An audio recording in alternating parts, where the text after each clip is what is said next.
anyone by false accusation, I'll restore the fourfold. Jesus said, today salvation has come to this house because he is here.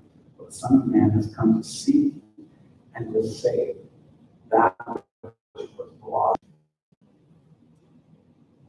Jericho is a center of trade. When we go to Israel, we're going to Jericho. I don't go to Jericho, so I'm kind of excited about that. Jericho. The roads we would pass, the thoroughfare, the traveling nature of it. You're going to see stuff like we're going to point out. You'll see a lot of scripture mentions of an acacia tree. An acacia tree almost looks like a bonsai tree. They kind of come in kind of trunks and stuff like that. And in the top is like a canopy. It doesn't flow out like a fruit tree. It flattens out. It doesn't flow out like a fruit tree. It flattens out on the top. It becomes like shade.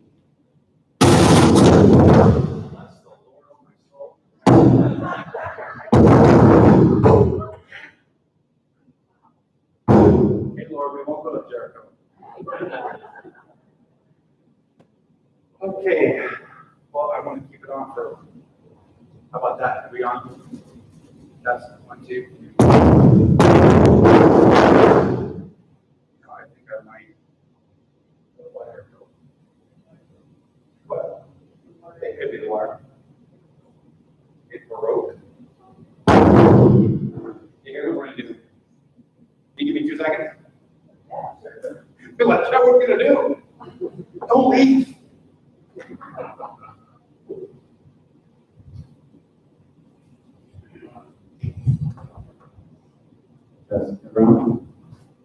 Mike, would you mind just turn the red one up on the screen so that our screen members can see or hear it? So the acacia tree, right? It flattens out the top. Sycamore trees are different too. They have an ability to, you might want to take it out of the monitors so we don't drop down. He's a good man back there. He's doing all kinds of stuff to make up for all this stuff. So huge thanks to Mike. Zacchaeus is small. He runs over there because he's tiny.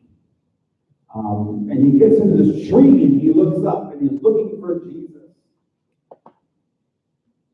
Really interesting, this dynamic of what happens. Jesus is focused on Zacchaeus. The crowds were there. We're not talking 10 people. We're not even talking about what filled this church. We're talking about a crowd of people that are following Jesus. But Jesus is focused on one person. Zacchaeus. We had an interesting talk yesterday. Paul was an awesome men's meeting. We had some really, really good discussions. One of the things that came up was addictions. Talk about addictions, things that hit in our lives and become a Pandora's box, so to speak. That once it hits, it's like you always have to be on your guard. I mean, you fight the rest of your life, but it can be a temptation. What's so difficult about addictions? I'll tell you the core of it. Yeah, some are worse than others, some are difficult when I get it. Who is an addiction based upon?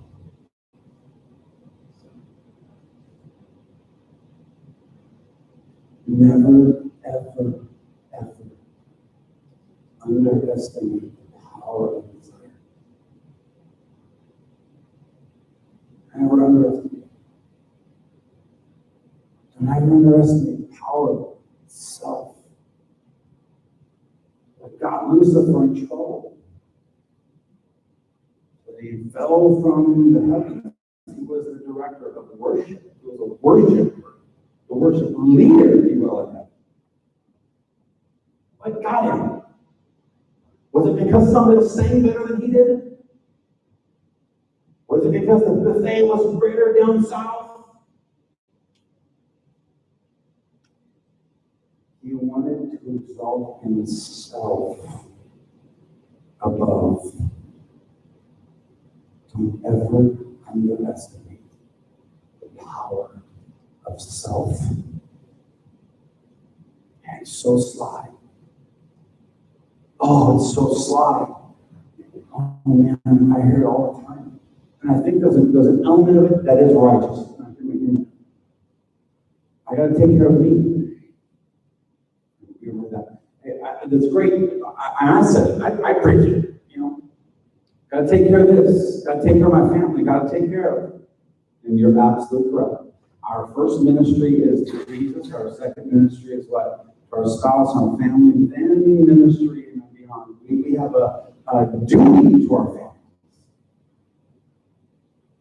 And yes, there's a point where, if you're dry and you're empty and you go down, you can't do anything for anybody else anymore. So you do have to take care of yourself. But there is a point where it goes past. It's addiction. We talked about this yesterday, about addiction, how it nails us, what the things that you wouldn't expect. Food. You would expect alcohol, we expect drugs, drug addiction, alcohol, yeah, okay, I get out. What about TV? What about sleep? What about books? What about, here's one. Bob, I didn't say something. My dad, he said this, father in love.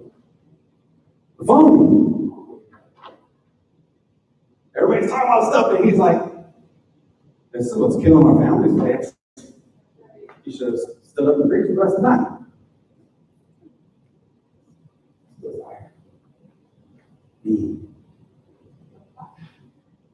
Me. I look at 19. I'll tell you, it's going to be simple today. Even sometimes we can get so deep and talk about so many things. What I want to remember from today, here's what I want you to remember today. Be careful of self. Keep your eyes on Jesus. All you remember today, be careful of self. Keep your eyes on Jesus. If that's all you remember today, today was a success as far as teaching goes. We keep our eyes on Jesus, so we act like him, we'll be like him. Well, what did he do? He loved others. Oh, he took care of himself. He said, I've got to break away to pray. That's why he retreated to pray. He retreated to take care of this. He did it. But he saw his hands. Looking. He saw the crowds and see them as they were saved. Sometimes we make things way too complicated. I'm going to do a little something, a little sneak peek on something. Can you put that up, Mike?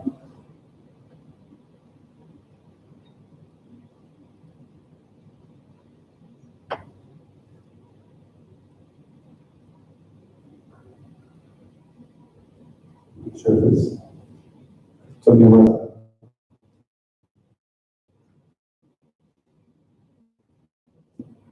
we talk about them all, but when it comes down to the basics, here's what we need to be a part of. We go back to homeschool now. Love God, love people, live with purpose. Don't worry about the flashes. There's a lot of cool stuff on there. We're going to give you a slide. You can take all the time in the world, look it up, and check it out. A lot of fun things to poke around with. Here's what I wanted. This is why I asked him to put it up there. Love God. Love people. Live with purpose. Love God. Love people. Live with purpose. Be careful of self. It's easy to be careful when you're loving God, you're loving people, and you're living with purpose. Jesus loved God. He loved people. He lived with purpose. I want to show you something that was given to me, sent to me. This should rock us to the very core.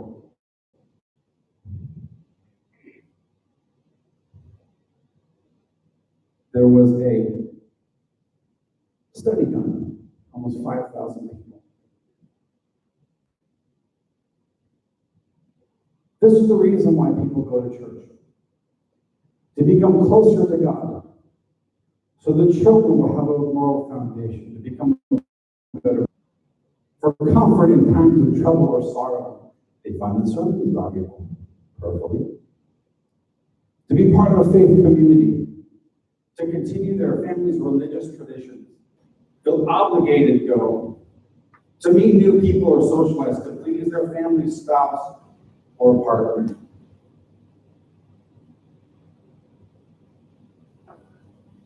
Here's why people don't go. They may not be believers, they may not have faith. They think it's very important. They haven't found one that they like, they don't like the sermons, they don't feel welcome, they don't have the time, poor health, no place in there. It's funny how they mirror each other. Almost exactly the same but opposite. But here's what I noticed. For the people that do go to church, the only reason focused on what? I want to feel better about myself. I need a community.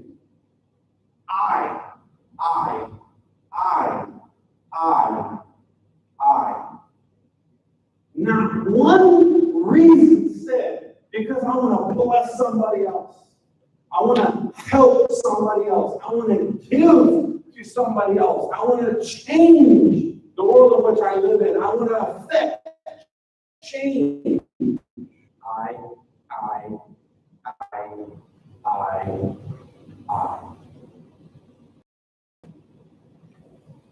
The Son of Man did not come to what? To be served, but to serve and give his life as a ransom for many. If we are going to be like Jesus,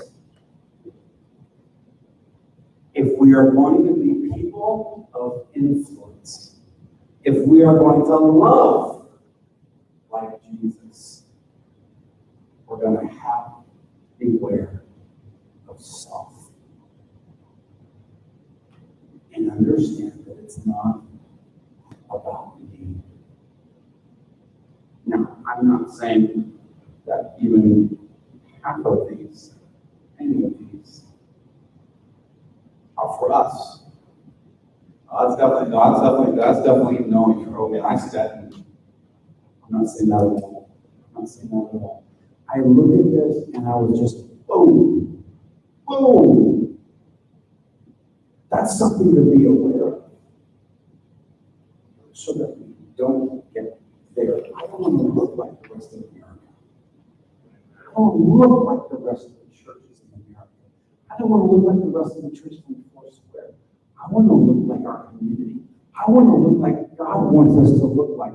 I want to do what God wants us to do. I want to be who God wants us to be. And if we're going to do that, and we're going to love Him, and we're going to love others, and we're going to live with purpose, there's going to have to be some decision that we say, you know what?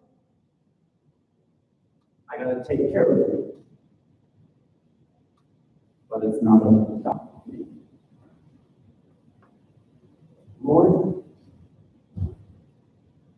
help me to be like you. Help me to see the Zacchaeus.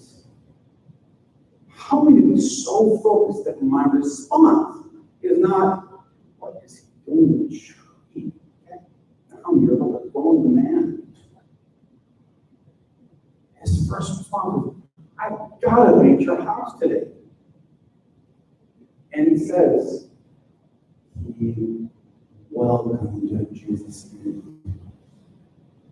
You know the funny thing about being selfless is, we were at the park, and he would probably get invited to this, but I'll say, Francisco, we were all, kids were playing in the park, whatever, they're playing through water and ants. It watched him go up to two different people. Did they say, hey, we're having family time, please, and give us some time? They welcomed him in. Welcome. Did they not? It was incredible to watch, and I just sat there and I was like, what an amazing thing that God was doing. We don't care. And we find that when we do care, the response is yeah, I'll come because here's what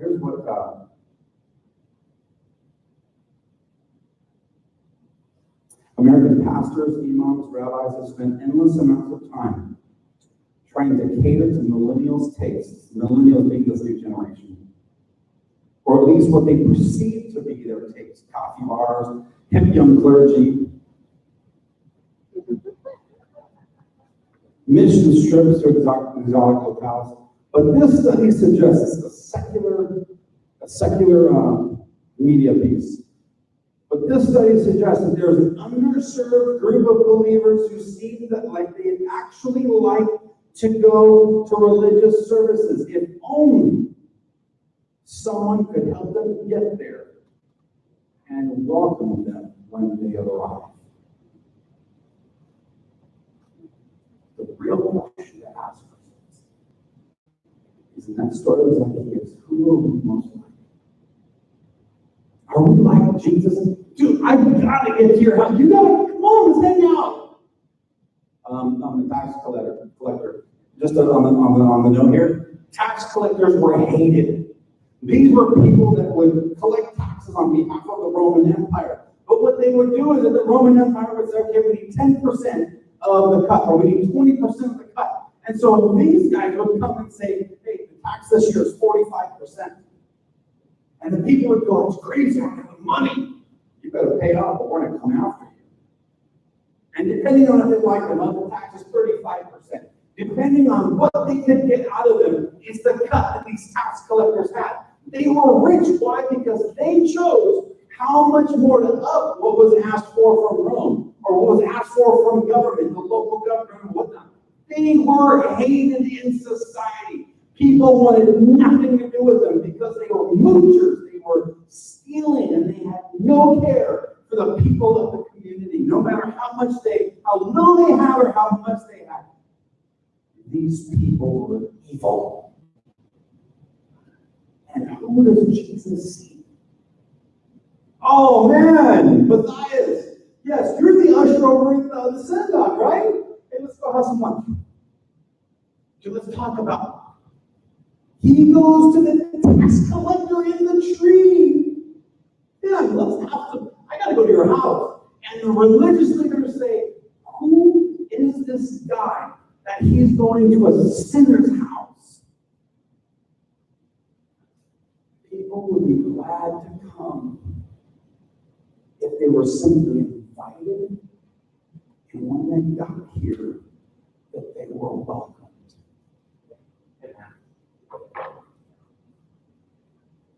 Lord Jesus, let us be those that welcome. Lord Jesus, let this be prophetic. That this church would have open door policy. And then when people come into the, it's a good about how we love God, how we love people, how we can live in purpose. How we love God, how we love people, how we can live in purpose. Amen. Lord Jesus, as we go from this place today, let us have your heart. Let us have your heart. That, Lord God, we would see the unseeable. That we would welcome the unwelcomable. And then the process, where we wouldn't compromise with people. We won't change you. We won't change you.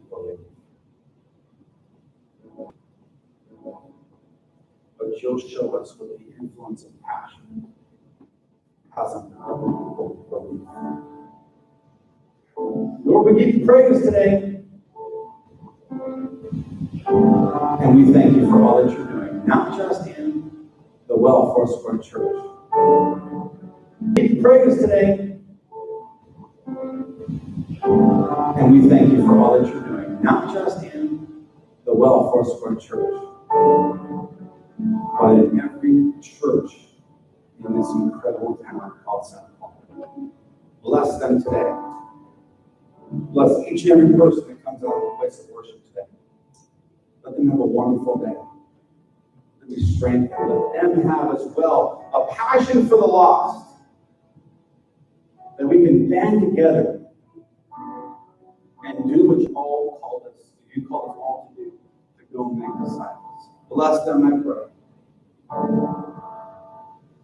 And help us to see those who need to be there. We thank you for it in Jesus' name. Amen.